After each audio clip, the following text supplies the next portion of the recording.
Well, good morning, Father's House. Good morning. I'm so happy you're here today. I welcome those watching online. Happy Palm Sunday and happy first day of spring. This is good news. This is a good day.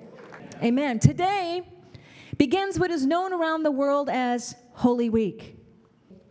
As we begin the journey Jesus made into Jerusalem on the donkey to celebrate the Jewish festival of Passover. And 1 week from today, we will come together as God's family on the other end of this week and celebrate his resurrection on Resurrection Day. The title of my message today, How to Prepare for Easter. We all have different ways of preparing for different things. Brent and I have a saying that we live by. We say it a lot in our house, and that is this.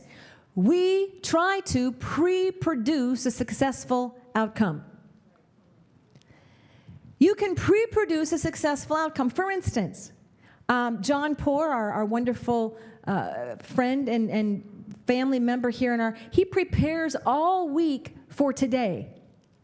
He has a certain way that he does his data entry. He has a certain way that he loads the van. He has a certain way that he unloads the van. There's a system, there's a pre-producing of a successful outcome that is this service right here. We can pre-produce a successful vacation, for instance. We can plan, and many of you do that. But in everything in life, there's a way to pre-produce a successful outcome. God is a God of order. Now, this thing is a big deal to you and me because I'm going to tie this together to your story. Fulfilled means to deliver a complete message. When God gives a promise, it doesn't just come true, it communicates a truth. So listen, every prophecy and promise of Jesus is also a revelation about Jesus. In America today, there are so many saying, who's telling the truth? Who do we believe? Who's lying? Who's telling the truth? Let me tell you something, friend. Do not look to the East Coast, to Washington, D.C. for your answers. It will never be found in a person except the one person, the living Son of God, Jesus Christ of Nazareth, is the truth, the way, and the life. Somebody give it to Jesus. Come on.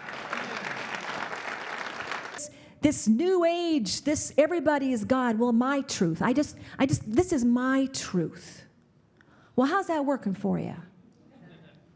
No, we have to surrender and submit to the truth. And in that, everything will begin to make sense. Now, there's no falsehood in God. I'm so thankful. 2 Corinthians 1:20 says this, for all, everybody say all. All the promises of God in him are yes, and in him, amen. I'm going to count to 3, and I want you to say yes and amen. Shout it like you mean. I want you to shout from the top of every row. Students up there on your cell phones right now, I want you to shout. And here we go. 1, 2, 3. Yes and amen. That's it. Every and all of the promises of God are yes and amen.